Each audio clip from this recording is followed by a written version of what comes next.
오늘 우리에게 주신 하나님의 말씀은 출애굽기 25장 우리 23절에서 40절입니다. 말씀이 좀 길어서 23절에서 24절 그리고 30절, 31절, 37절 말씀까지 그렇게 보도록 하겠습니다. 제가 읽어드리도록 할게요. 너는 조각목으로 상을 만들되 길이는 2규빗, 너비는 1규빗, 높이는 1규빗 반이 되게 하고 순금으로 싸고 주위에 금태를 두르고 상 위에 진설병을 두어 항상 내 앞에 있게 할지니라. 너는 순금으로 등잔대를 쳐 만들되 그 밑판과 줄기와 장과 꽃 받침과 꽃을 한 덩이로 연결하고 가지 6을 등잔대 곁에서 나오게 하되 다른 3가지는 이쪽으로 나오고 다른 3가지는 저쪽으로 나오게 하며 이쪽 가지에 살구꽃 천상에 잔색과 꽃받침과 꽃이 있게 하고 저쪽 가지에도 살구꽃 천상에 잔색과 꽃받침과 꽃이 있게 하여 등잔대에서 나온 가지 6을 갖게 할지며 등잔대 줄기에는 살구꽃 천상에 잔넥과 꽃받침과 꽃이 있게 하고 등잔대에서 나온 가지 6을 위하여 꽃받침이 있게 하되 2가지 아래에 한 꽃받침이 있어 줄기와 연결하며 또 2가지 아래에 한 꽃받침이 있어 줄기와 연결하며 또 2가지 아래에 한 꽃받침이 있어 줄기와 연결하게 하고 그 꽃받침과 가지를 줄기와 연결하여 전부를 순금으로 쳐 만들고 등잔 7을 만들어 그 위에 두어 앞을 비추게 하며. 아멘. 자, 우리가 이제 성막을 계속해서 우리 살펴보고 있는데요. 여러분들이 성막 설교를 들으면서 꼭 이 한 가지는 기억하셔야 됩니다. 하나님께서 왜 성막을 만들게 하셨는가? 자, 성막은 무엇이라 하였죠? 성소라 하였습니다. 하나님께서 거하시는 장소예요. 하나님께서 이스라엘과 함께 하시기 위해서 하나님의 성소를 만들게 하신 것입니다. 자, 그렇기 때문에 하나님이 이 성막을 만들게 하실 때에 그냥 만들게 하시지 않고 그 의미들을 두었어요. 그 의미들. 자, 그 의미들을 우리는 무엇으로 발견하였죠? 예수 그리스도로 발견하였습니다. 예, 성막이신 예수 그리스도. 그래서 여러분들이 그 의미들을 좀 잘 찾아가셨으면 좋겠습니다. 자, 우리 한번 성막 그림을 보시면은요. 자, 그림 보이시죠? 자, 성막들 밖에 문을 열고 들어가면 제일 먼저 번제단이 보입니다. 그리고 번제단을 지나면 물두멍이 보이고요. 그 물두멍 뒤에 있는 곳이 바로 이 성막입니다. 자, 성막 안의 그림을 한번 보여주시면은요. 성막은요, 성소와 지성소로 나뉘게 됩니다. 자, 그래서 성막문을 열고 들어가면 제일 먼저 무엇이 보일까요? 왼쪽에 등잔대가 보입니다. 그리고 오른쪽에 떡상이 보이고요. 그리고 바로 그 앞이 분향단입니다.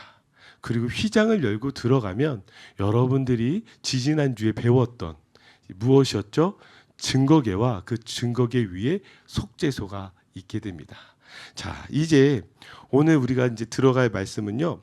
자, 2가지를 배우게 되는데 성소 안에서 떡상과 증거궤에 대해서 여러분들이 보게 될 것입니다. 자, 그러면 먼저 우리 한번 떡상을 한번 보도록 할까요? 떡상 사진 한번 보여드릴게요. 예, 떡상이 이런 모습이 되어 있습니다. 여러분들이 성경을 읽으시면 성경에 나와 있는 내용대로 이렇게 그림이 그려져 있는데요. 여러분, 떡상하면 뭐가 떠오르세요? 예, 요즘 뭐 주식하시는 분들이 많으니까 너무 사랑하는 단어죠. 갑자기 주식이 폭등하거나 예, 코인의 가격이 갑자기 오를 때 예, 떡상했습니다 이렇게 표현하는데 그 떡상 아니에요. 예, 성경적 용어라고 막 좋아하시는 분들도 계신데 예, 성경적 용어가 아닙니다. 자, 이 떡상은요, 예, 진설병상이라고도 말을 하고요. 그리고 또 하나님께서 가장 먼저 우리에게 말씀하시는 부분이 바로 이 떡상입니다. 저는 이 떡상 부분을 보는데 좀 궁금증이 생겼어요. 여러분들이 이제 성막 설교를 듣는데 그림을 잘 그리셔야 되는데 무엇이냐면 하나님 성막을 만들라고 하시면서 제일 먼저 지성소 안에 있는 것들을 말씀해 주셨어요. 그 다음에 성소 안에 있는 것들을 말씀해 주시고 여러분들이 이제 다음 주에는 이 지성소와 성소 안에 있는 것들을 덮을 성막과 휘장을 말씀하시고요. 그 다음에 번제단, 뜰에 있는 번제단을 말씀하시고 그 다음에 울타리를 만들 것을 말씀하시는 순서대로 가거든요. 자, 그러면 이제 제일 중요한 우리가 증거궤와 속죄소를 보게 됐는데 자, 이제 지성소에서 성소로 딱 나가는데 제일 먼저 무엇을 이야기하시는가? 떡상을 말씀하시는 거예요. 떡상이요. 여러분 상상해 보세요. 하나님이 여러분들의 마음의 성전을 지으라고 말씀을 하시면서 여러분의 마음의 성전에서 저희가 속죄소와 증거계는 이해는 하겠는데 우리 입장에서 이제 제일 먼저 준비하라고 하는 것이 떡상을 준비해라. 떡을 준비해라. 그럼 여러분 어떤 느낌이세요? 저는 이런 질문이 생기더라고요. 하나님이 떡을 좋아하시나? 떡을 얼마나 사랑하시며 제일 먼저 떡을 요구하실까? 떡상을 거기에 두게 하셨을까? 저는 이런 궁금증이 생겼습니다. 그러면 이 안에 어떤 의미가 있길래 이 진설병상, 떡상을 만들라고 하셨는지 한번 살펴보도록 하겠습니다. 자, 우리 23절, 24절 말씀인데요. 여러분 같이 한 목소리를 읽어보겠습니다. 너는 조각목으로 상을 만들되 길이는 2규빗, 너비는 1규빗, 높이는 1규빗 반이 되게 하고 순금으로 싸고 주위에 금태를 두르고. 자, 여기에 지금 이 떡상의 크기가 나와 있는데요. 여기 성경에서 나와 있는 이 규빗은 길이를 어떻게 재는 것이냐면 이 팔꿈치에서 가운데 손가락의 끝의 길이입니다. 그래서 아마 사람마다 좀 다를 거예요. 그래서 보통 작은 규빗은 45.8cm 정도, 그리고 큰 규빗은 한 52cm 정도로 보는데요. 이것이 바로 그것이에요. 그러면 크기가 얼마나 될까요? 지금 이 길이가 2규빗입니다. 그러면 대략 이 정도. 이 정도 크기라고 생각하시면 되겠죠. 그리고 너비는 1규빗이고요. 그리고 그 높이가 1규빗 반이니까 여러분들이 생각하는 것보다 그렇게 큰 상이 아니라는 것을 알 수가 있어요. 그런데 먼저 우리가 좀 이 부분을 볼 필요가 있는데 하나님께서 지금 이 떡상을 만들라고 이야기를 하시면서 떡상을 만드는 재료로 뭐라고 말씀하시냐면 조각목으로 상을 만들라고 이야기합니다. 조각목으로 상을 만들라. 자, 증거계도요. 조각목으로 만들라고 하고 있습니다. 그럼 조각목이 무엇일까요? 잘 모르시죠? 이 조각목이라는 것은 이 대추나무 조자에 뿔각자를 쓰고 나무 목자를 써서요. 대추나무처럼 뿔이 나 있고 가시가 나 있는 그 나무들을 조각목이라고 합니다. 뭐 예술가들이 조각을 해서 만든 나무가 조각목이 아니라 무엇이라고요? 대추나무처럼 뿔이 나고 가시가 나 있는 나무를 조각목이라고 해요. 자, 여기 있는 이 조각목은 성경에서 보면 어떤 나무냐면 시띠나무입니다. 시띠나무. 아마 여러분 들어보셨죠? 시띠나무라는 것은 이 아카시아계 나무인데요. 제가 한번 여러분에 물어볼게요. 그럼 이 조각목, 이 시띠나무는요, 귀한 나무일까요? 귀하지 않은 나무일까요? 좀 더 쉽게 질문해 볼까요? 비싼 나무일까요? 싼 나무일까요? 여러분 어떨 것 같아요? 싼 나무입니다. 이 십딘나무, 이 조각목은요, 이 광야에서 흔하게 발견할 수 있는 나무예요. 한번 사진 한번 볼까요? 광야를 가시면은요, 이런 나무들이 있습니다. 좀 볼품이 없지만 그래도 이 광야에서는요, 그나마 십딘나무가 자라요. 여러분 성전은 백향목으로 지었어요. 그렇죠. 그러니까 가장 값비싸고 가장 좋은 나무로 지었습니다. 그런데 하나님은 성막을 지을 때 그 성막 안에 있는 이 성구들을 지으라고 말씀하셨을 때는요, 어떤 나무로 지으라고 이야기하냐면 저 시띠나무, 어쩌면 너무나 볼품없는 저 조각목으로 지으라고 말씀을 하세요. 그런데 이 조각목은요, 좀 중요한 우리에게 어떤 영적 의미가 있는 것 같습니다. 왜냐하면 저 광야에서 자라다 보니까요, 저 나무는 볼품도 없고요. 그리고 저 나무는 그렇게 크게 쓰일 만한 곳도 없습니다. 그런데 저 나무가 저 광야에서 자라려면 뭐가 더 커야 되는 줄 아십니까? 저 나무 줄기보다도요, 뿌리가 더 커야 돼요. 그래서 어떤 나무는요, 저 광야 밑으로, 저 땅으로 50m, 60m까지 저 뿌리가 깊게 놓여져 있다고 합니다. 왜 그럴까요? 그래야지만 물이 있기 때문에 저 시띠나무가 저 광야, 저 사막과 같은 곳에서도 살 수가 있다라는 것이죠. 하나님은 바로 그런 나무를 사용하셨어요. 그런데 제가 이 나무를 사용을 하는데 제 눈에 들어왔던 건 무엇이냐면, 자, 이 나무로 만드는데 하나님께서 이 나무 겉을 무엇으로 싸라고 말씀하시죠? 순금으로 둘러싸라고 말씀을 하세요. 볼품없고 초라한, 어쩌면 그런 나무와 같지만 하나님께서 그걸 금으로 둘러싸서 하나님의 거룩한 언약궤로, 하나님의 거룩한 떡상으로 하나님께서 만들어 주시고 바꿔 주시는 거예요. 저는 이것이 우리의 삶과 똑같다고 생각합니다. 여러분, 우리가 하나님 앞에서 자격이 있거나 능력이 있어서 하나님 가운데 쓰임 받는 것이 아니에요. 하나님 가운데 쓰임 받는 사람은 어떤 사람이냐면 예수 그리스도의 은혜로 둘러싸진 사람이에요. 예수 그리스도의 은혜로 둘러싸여져 있는 사람. 여러분, 사람의 인생에서 가시가 없는 사람이 어디 있겠습니까? 부러지거나 다치거나 볼품 없이 바뀌어 있지 않은 사람이 어디 있겠습니까? 나이가 들어가면 들어갈수록 어쩌면 우리에게 생기는 주름과 같이 우리는 너무나 많은 상처들을 가지고 이 땅을 살아갈지 모르겠습니다. 그러나 그런 우리라 할지라도 예수 그리스도의 은혜로 덮어주시면 그 사람은 쓰임받는 거예요. 저는 여러분들이 예수 그리스도의 은혜로 덮여주시는 은혜가 있기를 주님의 이름으로 축복합니다. 자, 그럼 이제 다시 말씀으로 돌아가서 왜 하나님께서 떡상을 베푸시는가, 떡상을 만드시는가를 우리가 그 의미를 파악할 필요가 있습니다. 자, 이 상이라는 것은요, 영어로 테이블이죠. 히브리어로 보면은요, 식탁 혹은 식사 자리를 의미합니다. 그러니까 하나님께서 그냥 상을 만들어라 그 의미가 아니라 이 상은 그럼 어떤 의미가 되겠어요? 하나님께서 식탁, 식사의 자리로 만들고 계시다라는 걸 알고 여러분들이 알 수가 있습니다. 자, 그럼 식탁을 함께 한다는 것이 어떤 의미인지를 알 필요가 있는데요. 한번 보실까요? 시편 23편 5절을 보시면, 자, 우리 같이 읽겠습니다. 주께서 내 원수의 목전에서 내게 상을 차려주시고 기름을 내 머리에 부으셨으니 내 잔이 넘치나이다. 아멘. 하나님께서 지금 다윗에게 무엇을 이야기하고 있어요? 원수의 목전에서 상을 차려주셨대요. 자, 상을 차려주셨다는 건 무엇이에요?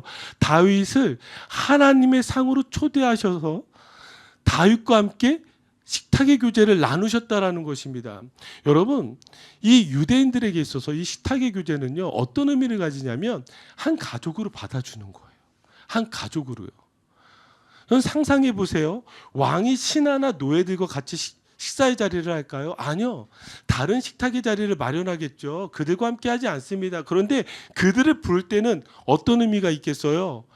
왕이 가족으로서 받아주는 거예요. 마찬가지로 하나님께서 지금 가장 먼저 이 성소에서 이 떡상을 의미하는 이유는 무엇이냐면 하나님께서 이스라엘 백성들을 하나님의 백성으로 초대해 주시는 거예요. 불러주시는 거예요. 내가 너희를 나의 자녀로 삼아줄게. 나와 함께 같이 식탁의 교제를 나누지 않겠니? 하나님께서 그렇게 불러주시는 것이 바로 하나님의 떡상의 의미라는 것을 여러분 기억하시길 바랍니다. 자, 그런데 이 상 위에 지금 무엇을 두시냐면, 자, 30절입니다. 자, 30절 말씀 우리 같이 읽어볼까요? 상 위에 진설병을 두어 항상 내 앞에 있게 할지니라. 자, 그런데 이 상에 무엇을 두냐면은요, 진설병을 두라고 합니다. 진설병. 자, 진설병이라는 건 무엇이냐면 떡이에요. 빵이에요. 근데 영어로는 보여지는 빵, 디스플레이 되는 빵, 아마 이렇게 표현되어질 수 있을 거예요. 그런데 여기에 우리가 이름을 먼저 좀 기억할 필요가 있습니다. 자, 왜 진설병이라고 했을까? 자, 여기에 이 히브리어로 보면은요, 렘파님이라는 히브리어에 써져 있는데, 이 렘파님은 어떤 뜻을 가지고 있냐면, 직역을 하자면 그 얼굴의 떡입니다. 얼굴의 떡. 그럼 누구의 얼굴의 떡일까요? 하나님의 얼굴의 떡입니다. 그렇다고 야, 떡을 하나님 얼굴처럼 만들었어 이렇게 상상하지 마시고, 이 이름이요, 하나님의 얼굴의 떡이에요. 그래서 여기 안에서 정통적으로 두 가지 해석이 나오는데 무엇이냐면, 아마 여러분들이 영어 성경을 가지신 분들은 아시겠지만 영어 성경에 다 무엇으로 나왔어요? 임재빵, 임재의 떡으로 번역되어져 있습니다. 그러니까 하나님의 얼굴, 이건 무엇이에요? 하나님의 면전 앞에. 그럼 하나님이 지금 함께 계시다라는 뜻이잖아요. 그러니까 이 진설병은 무엇을 의미하냐면 하나님께서 임재해 주셨구나, 하나님께서 함께 해 주셨구나, 그런 뜻이 됩니다. 그래서 오늘날 우리가 이 진설병을 신학적으로 해석할 때, 예수 그리스도와 연결을 할 때 어떤 구절을 가지고 이야기를 하냐면 요한복음 1장 14절이에요. 말씀이 육신이 되어 우리 가운데 거하심에 우리가 그의 영광을 보니. 자, 여기 이 거하심이라는 단어가 장막을 치다, 성막을 치다, 그런 의미라고 제가 말씀드렸었죠. 그런데 여기 말씀이 육신이 되니. 자, 예수 그리스도가 무엇이에요? 우리에게 임재하셨다라는 것으로 그렇게 해석을 합니다. 저는 그런데 여기 한 가지 더 중요한 것을 여러분들에게 좀 설명해 주고 싶었어요. 저는 히브리 원어 그대로 좀 해석할 필요가 있다고 생각을 했는데 그 이유가 무엇이냐면, 자, 진설병이 히브리어로 다시 해석을 하면 어떻게 해석이 된다고요?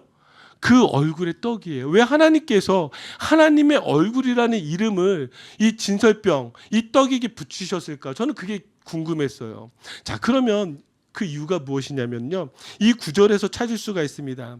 자, 지금 이 이야기를 들은 이스라엘 백성들은 제일 먼저 하나님의 얼굴 하면 어떤 성경 구절이 떠오르냐면 바로 이 성경 구절이 떠오를 거예요. 창세기 32장 30절입니다. 같이 읽어볼까요?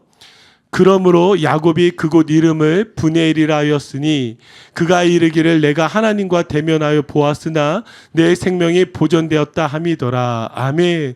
자, 이 말씀이 어떤 말씀이에요? 야복나루에서 야곱이 하나님과 씨름하였던 곳입니다. 자, 그 씨름이 끝난 이후에 야곱이 이렇게 고백하는 거예요. 우리가 야복나루 하면 항상 기억하는 건 무엇이냐면 이스라엘을 기억합니다. 하나님과 겨루어 이겼다. 예, 이걸 너무 사랑하죠. 그런데 여러분들이 기억하셔야 되는 구절은 오히려 이 30절이에요. 야곱이 뭐라고 이야기해요? 지금 그 씨름 이후에 그곳 이름을 브니엘이라고 하고 있어요. 브니엘. 왜 브니엘이라고 하냐면 내가 하나님을 대면하여서 보았으나 내 생명이 보존되었다는 거예요. 하나님의 얼굴을 보게 되면 어떻게 될까요? 죽을 수밖에 없어요. 죽어야 돼요. 그런데 야곱이 알게 된 건 무엇이냐면 하나님께서 나를 죽이시지 않고 살려주셨다라는 거예요. 하나님께서 나를 죽이시지 않고 살려주셨다는 거. 마찬가지로 지금 하나님께서 지금 이 성소 가운데 가장 먼저 상을 만드시고 그 위에 이 떡을 만드시면서 이 떡을 뭐라고 말씀하시냐면 얼굴의 떡이라고 말씀하시는 이유는 무엇이냐면 마땅히 죽어야 될 죄인이, 예, 마땅히 죽어야 될 죄인이 죽지 않고 살게 해주시는 그 생명의 떡이 바로 이 진설병이라고 말씀해 주는 거예요. 여러분 믿으세요? 그럼 여러분 생명의 떡은 누구시죠? 예수 그리스도죠. 그래서 요한복음 6장 48절 50절을 보세요. 예수님께서 뭐라고 말씀하세요? 내가 곧 생명의 떡이니라. 자, 누가 생명의 떡이시라고요? 예수 그리스도가 생명의 떡이세요. 생명의 떡이요. 그러면 이 생명의 떡은 무엇을 해주는 거예요? 하나님을 만났으나, 하나님을 대면하였으나 생명의 떡이신 예수 그리스도를 먹는 자는 죽어요, 살아요? 살아요. 우리가 지금 이 시간 이곳이 성막이라고 한다면 여러분들이 하나님 앞에서 예배드릴 수 있는 유일한 근거는 무엇이냐면 여러분들이 생명의 떡이신 예수 그리스도를 먹었기 때문입니다. 생명의 떡이신 예수 그리스도가 여러분들의 가슴에 있기 때문입니다. 그러니까 이 떡을 먹는 자마다 죽지 않고 살 것이요, 우리에게 그렇게 말씀해 주시는 것이죠. 그래서요, 하나님께서 레위기 25장 8절을 보세요. 이렇게 말씀해 주시는 거예요. 안식일마다 이 떡을 여호와 앞에 항상 진설할지니 이는 이스라엘 자손을 위한 것이요 영원한 언약이니라. 자, 항상 누구 앞에? 하나님 앞에. 하나님 앞에 나아갈 때요, 이 떡이 있지 않고서는 누구도 나갈 수가 없는 거예요. 그래서 이 떡을 무엇이라고 하나님이 다시 말씀해 주세요? 영원한 언약이니라. 그러니까 우리는 하나님 앞에 나갈 수 있는 유일한 근거는 영원한 언약이신 예수 그리스도밖에 없는 거예요. 우리가 하나님을 아버지라 부를 수 있는 것, 하나님 앞에 기도할 수 있는 것, 하나님 앞에 살아갈 수 있는 것, 오직 예수 그리스도밖에 없다라는 것을 기억하시기 바랍니다. 자, 여기에 우리 한 가지를 더 좀 묵상했으면 좋겠는데요. 25장 우리 8절을 보시지만 하나님이 앞서의 5절에 뭐라고 말씀하시냐면 이 진설병을 만들 때 이렇게 만들라고 말씀하세요. 너는 고운 가루를 가져다가 떡 12개를 굽되. 자, 지금 이 진설병을 만드는데 어떻게 만들라고 이야기하세요?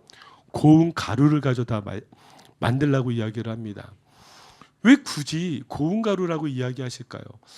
레위기 앞서 보시면 소제를 드릴 때도요, 하나님은 고운 가루를 강조합니다. 곡식을 가져올 때 그냥 곡식을 드리지 말고 이것을 반드시 고운 가루로 만들라고 이야기를 하세요.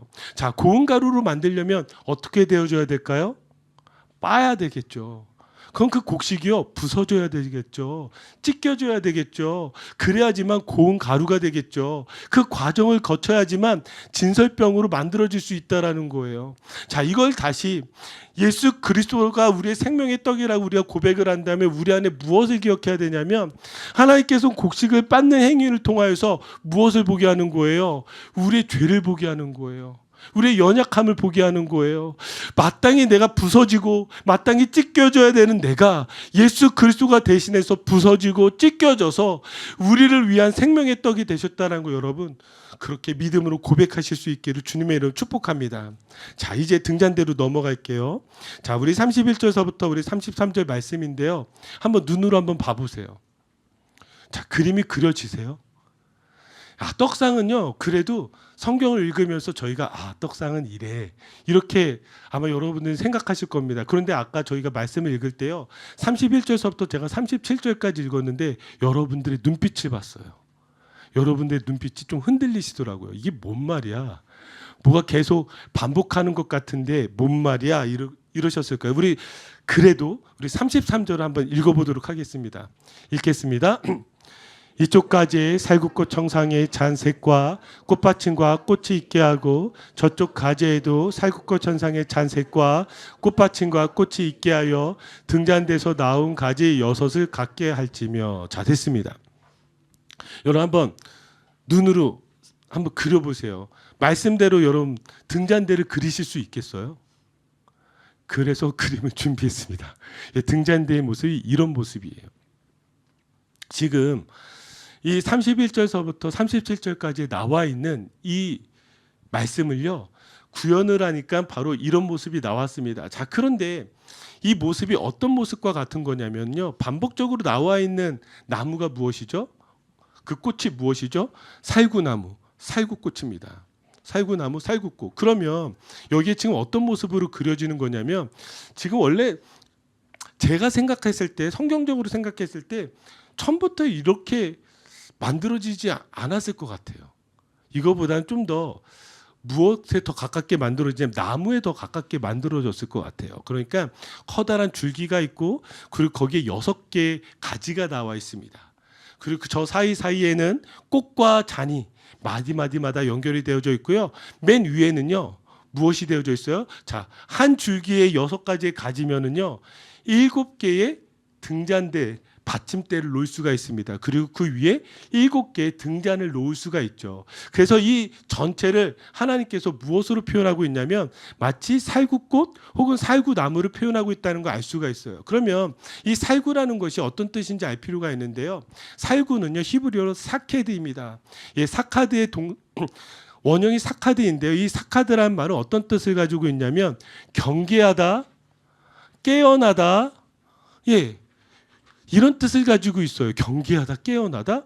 자, 그래서요 이것을 하나님께서 어떻게 또 연결시키냐면은요 예레미야를 보시면 예레미야 1장 11절 12절 말씀 보시면 여호와의 말씀이 또 내게 임하니라. 자, 그러면서 하나님이 예레미야에게 환상을 보여주셨어요. 예레미야, 내가 무엇을 보느냐 하심에 내가 대답하되 내가 살구나무 가지를 보나이다. 그러니까 하나님께서 여호와께서 내게 이르시되 내가 잘 보았도다. 이는 내가 내 말을 지켜 그대로 이루려 함이라 하시니라. 아멘. 하나님 지금 예레미야에게 살구나무 가지를 보여주셨어요. 왜 보여주셨을까요? 하나님이 이제 유다에게 이 말, 그 심판의 그 메시지를 전하시거든요. 환상을 보여주시거든요. 그런데 그 전에 살구나무 가지를 보여주세요. 그 이유가 무엇일까요? 살구나무가 어떤 뜻이 있어요? 예, 경계하다, 깨어있다, 예, 그런 뜻이 있잖아요. 그러니까 지금 이 마지막 시대, 이 마지막 시대 너는 경계하고 깨어 있어야 돼. 영적으로 일어나 있어야 돼. 하나님께서 그렇게 말씀하시는 것이죠. 그러면 이 등잔대라는 것이 어떤 의미가 있겠어요? 지 어둠 가운데에서 깨어 있어야 되는 것을 우리에게 말씀하고 계시겠죠. 자, 여러분 이 등잔대는 이 성막 안에서 참 중요한 역할을 하는데 그 이유가 무엇이냐면 성막 안에는요 창문이 없습니다. 그러니까 바깥으로 빛이 절대로 들어올 수 없어요. 그러면 이 어둠을 밝히는 빛은 오직 무엇이어야 될까요? 등잔대입니다. 이 등잔대의 불만 이 성막 안을 밝혀줄 수가 있어요. 그래서 하나님은요, 이 등잔대의 불을 항상 켜두라고 말씀하세요. 등잔대의 불이 항상 켜져야 되는 것이죠.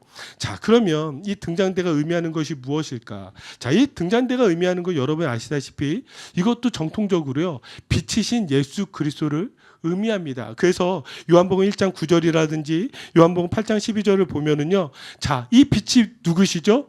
예수 그리스도십니다. 자, 이 등잔대를 통하여서 어둠 가운데 유일한 빛, 그 유일한 빛을 비춰주시는 것과 같이 이 땅 가운데, 흑암과 같은 이 땅 가운데서도 예수 그리스도를 통해서 하나님께서 빛을 비춰주셨다라는 것을 우리가 알 수가 있어요. 그런데 저는 여기에 한 가지 더 해석이 필요하다라고 생각했습니다. 자, 그 이유가 무엇이냐면, 자, 37절을 보시면 보세요. 등잔 7을 만들어 그 위에 두어 앞을 비추게 하며. 자, 등잔대를 만들면서 하나님께서 구체적으로 명령하고 계신 게 있어요. 무엇이냐면 등잔 7을 만들어서 그 위에 두어서 앞을 비추게 하라는 것입니다. 앞을 비춰요. 자, 그러면 질문해 볼게요. 우리 아까 그림 보셨죠? 등잔대 앞에 뭐가 있어요? 떡상이 있죠. 떡상이요. 예, 모르셨다면 지금 이제 기억하시는데, 아, 등잔대 앞에 떡상이 있구나. 그럼 하나님이 어떤 목적과 의도가 있으니까 지금 등잔을 만들어서 앞을 비추라고 말씀하시는 거예요. 그러면 자, 이 등잔을 왜 그 위에 만들라고 했을까? 여러분, 저희가 꼭 성경을 읽으실 때 비교하셔야 되는 게 무엇이냐면, 여러분, 여기는 촛대가 아니에요. 등잔대입니다. 꼭 기억하셔야 돼요. 촛대와 등잔대를 기억하셔야 돼요. 왜 촛대와 등잔대를 제가 구분해서 말씀드리냐면요, 촛대는요, 고체형으로 되어 있어서 어떻게 되는 거예요? 스스로를 녹여서 빛을 내게 되어 있습니다. 불을 내게 되어 있죠. 자, 등잔은 무엇이죠? 저희가 잘 쓰지 않지만, 자, 등잔이라는 것은 기름에 심지를 달아서요, 그 기름으로 인해서 이 심지가 뭐예요? 불에 타게 하는 것입니다. 빛나게 하는 것입니다. 그러면 촛대는 스스로를 태워서 빛을 내게 하는 의미고요. 등잔은 무엇이에요? 기름을 통해서 불을 내게 하는 거예요. 그러면 여러분, 여기에서 이 해석을 잘해야 되는 게 무엇이냐면, 제가 여기 금촛대라고 번역하지 않아요. 저는 성경대로 뭐라고 제가 번역을 해서 여러분들 말씀드리냐면 등잔대라고 번역해서 말씀드려요. 여러분들이 성막 그림이나 혹은 성막 공부를 할 때 혹 금촛대라고 가르치신 분들도 있지만, 정확하게는 저는 금등잔대로, 등잔으로 저는 해석해야 된다고 생각합니다. 왜냐하면 이 등잔대는 무엇이 중요하냐면 기름이 중요해요. 기름. 자, 왜 기름이 중요한지 볼까요? 스가랴서 4장 우리 2절 3절 한번 보도록 하겠습니다. 우리 같이 읽겠습니다. 그가 내게 묻되 내가 무엇을 보느냐? 내가 대답하되 내가 보니 순금 등잔대가 있는데 그 위에는 기름 그릇이 있고 또 그 기름 그릇 위에 7 등잔이 있으며 그 기름 그릇 위에 있는 등잔을 위해서 7 관이 있고 그 등잔대 곁에 2 감람나무가 있는데 하나는 그 기름 그릇 오른쪽에 있고 하나는 그 왼쪽에 있나이다 하고. 아멘. 잠깐만 말씀 그대로 넣어보세요. 자, 여기에 지금 하나님께서 스가랴의 환상을 보여주시는데 어떤 환상을 보여주세요? 똑같이 순금 등잔대 환상을 보여주십니다. 그렇죠? 자, 등잔대 환상이 보여주는데 우리가 읽었던 것처럼 그 위에 7 등잔이 있어요. 그런데 이 등잔을 위해서 무엇이 있냐면 기름을 연결해 주는 관이 있어요. 7개의 관이요. 자, 그리고 그 등잔대 곁에는 어떤 나무가 있죠? 2 감람나무가 있습니다. 여기 감람나무가 있다는 건 무엇이냐면, 레위기를 보면은요, 지금 이 등잔대에 이 등잔의 기름은 어떤 기름을 쓰냐면 올리브 기름, 감람 기름을 쓰게 돼 있어요. 그러면 이 감람나무 어떤 역할에 관을 통하여서 이 등잔대에 기름을 주는 것이죠. 자, 이제 질문하겠습니다. 스가랴서 지금 나와 있는 이 2절, 3절에 지금 하나님께서 환상을 보여주시는데 뭘 강조하는 것 같아요? 제일 많이 나와 있는 단어가 무엇인 것 같아요? 기름이죠. 지금 등잔대를 계속 말씀을 하시는데 뭘 계속 강조하고 있냐면 기름을 강조하고 있어요. 왜 기름을 강조하실까요? 등잔대가 불을 밝히려면 뭐가 필요해요? 기름이 필요한 거예요. 지금 이거를 뭘 가지고 하나님이 다시 설명하시냐면, 자, 2절 3절 이후에 6절에 이르니까 이렇게 말씀하세요. 우리 같이 읽겠습니다. 그가 내게 대답하여 이르되 여호와께서 스룹바벨에게 하신 말씀이 이러하니라. 만군의 여호와께서 말씀하시되 이는 힘으로 되지 아니하며 능력으로 되지 아니하고 오직 나의 영으로 되느니라. 아멘. 우리 이 말씀 배웠었죠. 자, 성전을 지어야 되는데 성전을 지을 수가 없었어요. 그런데 이 성전을 지을 수 없을 때 하나님 그 환상을 보여주면서 무엇을 이야기하세요? 너가 등잔대가 있고 감람나무가 있다 할지라도 그 안에 무엇이 없으면 기름이 없으면 안 되는 거예요. 마찬가지로 너가 성전을 지어야 되는데 이 재료들도 필요하고 일꾼들도 필요하고 방해도 받지 않아야 되고 모든 것들이 다 갖춰줘야 된다라고 생각을 하지만 여기 뭐라고 말씀하세요? 이는 힘으로 되지 아니하며 능력으로 되지 아니하고 오직 나의 영으로 되느니라. 오직 나의 영으로 된다는 건 무엇이에요? 성령이라는 거예요. 여기에 지금 성경에 나왔을 때 성경이 등잔을 이야기할 때 그 기름은 무엇을 지금 우리에게 나타내고 있냐면 성령님을 나타내는 거예요. 성령님을. 그럼 왜 성령님을 나타내는지 더 분명히 알 수 있는 것은 무엇이냐면 자, 여기 보세요. 사도행전 10장 38절에서도요 이렇게 이야기를 하세요. 하나님이 나사렛 예수에게 성령과 능력을 기름 붓듯 하셨으며. 자, 우리의 성령의 기름 부심을 이야기하는 이유는 무엇이냐면 성령이 마치 이 기름과 같이 우리에게 채워져야지만 성령의 기름이 부어져야지만 무엇이 우리가 이 땅 가운데에 그리스도의 힘을 가지고 살아갈 수 있다고 말씀하시는 거예요. 자, 이걸 더 분명히 알 수 있는 게요. 자, 보세요. 지금 이 등잔대를 만드시고 이 위에 등잔을 두고 등잔을 앞을 비추라고 했어요. 떡상을 비추라고 했어요. 자, 떡상은 무엇을 나타낸다고 그랬죠?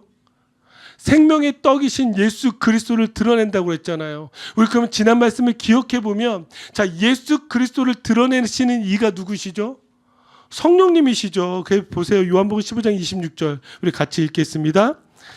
내가 아버지께로부터 너에게 보낼 보혜사 곧 아버지께로부터 나오시는 진리의 성령이 오실 때에 그가 나를 증언하실 것이요. 아멘. 왜 예수님께서 진리의 성령을 다시 말씀하세요?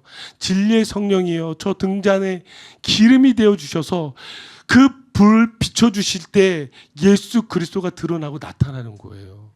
그러면 여러분들 믿음 안에서 어떻게 다시 해석이 되어지겠어요? 여러분들의 마음에 뭐가 필요해요? 여러분들이 예수 그리스도를 믿잖아요. 그럼 예수 그리스도를 믿는 것은 누가 빛을 비춰주셔야 되는 거예요? 성령께서 빛을 비춰주셔야 되는 거예요. 우리에게 일어나는 이 모든 감동은 제가 설교를 잘해서도 아니고요. 우리가 혹은 감동적인 이야기를 들어서도 아니고요. 성령께서 여러분들의 마음을 비춰주실 때에 여러분들의 마음을 비춰주실 때 그 생명의 떡이신 예수 그리스도가 보이게 되는 거예요. 아, 이 말씀이 그 말씀이구나. 이 말씀이 나를 살리시는구나. 이 말씀이 있어야 되는구나. 여러분 이것을 기억하셔야 돼요. 그러니까 우리는 늘 설교를 들을 때마다 무엇을 간절히 구해야 돼요? 성령님, 내게 기름 부어주세요. 성령의 불로 비춰주세요. 여러분 그렇게 기도하셔야 되는 거예요. 저는 그래서 이 말씀의 마지막을 이렇게 이 구절을 가지고 마치고 싶은데요. 마태복음 25장 3절 4절을 보시면 여러분들이 잘 아는 말씀이 있어요. 잘 아는 말씀. 자, 우리 한번 같이 읽어보겠습니다.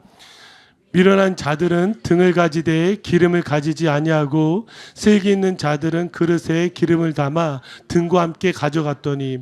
여러분 결혼하는 열처녀 비유잖아요. 자, 여기 지금 지혜로운 슬기로운 처녀 5 그리고 미련하고 어리석은 처녀 5명을 구분하였습니다. 자, 구분한 이유가 무엇이에요? 구분하는 이제 단어도 생각이 안 나요. 구분하는 거예요. 구분하는 게 뭐죠?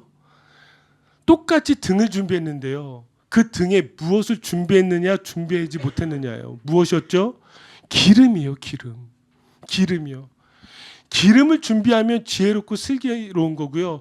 기름을 준비하지 못하면 무엇이에요? 어리석은 거예요. 그럼 이것을 마지막에 예수님이 뭐라고 말씀한 줄 아세요? 13절이에요. 그런즉 깨어있으라 너희는 그날과 그때를 알지 못하느니라. 그런즉 깨어있다라는 말은 어떤 말이 되는 거예요? 내가 기름을 준비해야 된다는 거예요. 기름을. 그럼 다시 이걸 우리가 성령을 가지고 좀 한번 이야기해 볼까요? 사도 바울은요 우리에게 무엇을 경고한 줄 아세요? 데살로니가 교회에게 편지를 쓰면서 성령을 소멸하지 말라고 그렇게 우리에게 경고하고 있어요. 성령을 소멸하지 말라. 성령을 소멸하지 말라. 그럼 이 말을 왜 할까요? 성령이 소멸될 수 있다는 거예요. 성령의 기름 부으시며 사라지게 되면 우리는 정말 이 어리석은 이 처녀들과 같이 깨어있지 못하고 잠들어 있게 된다는 거예요. 여러분, 우리에게 있어서 신앙생활에 있어서 하나님께서 말씀하시는 것은 무엇이냐면, 이제 더 나아가서 우리 안에 성령이 계시는지, 성령께서 내 마음을 비춰주고 계시는지, 내가 성령을 통해서 깨어있는지 우리에게 그렇게 말씀해 주고 있는 것입니다. 사랑하는 성도 여러분, 여러분들이 성령의 내주하심을 믿는다면 그 성령께서 기름 부으시는 인생으로 한 단계 도약하시기를 주님의 이름으로 축복합니다. 아멘. 우리가 늘 난 구원받았어에서 끝나는 것이 아니라 성령의 기름이 부어져서 성령의 능력으로 살아가는 여러분들이 되기를 주님의 이름으로 축복합니다.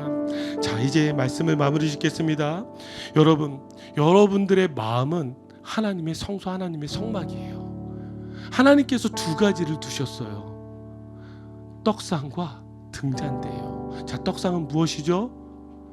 생명의 떡이신 예수 그리스도예요. 예수 그리스도가 계시니까 내가 하나님 앞에 나아갈 수가 있어요. 그런데 한 가지가 더 필요해요. 무엇이 있었죠?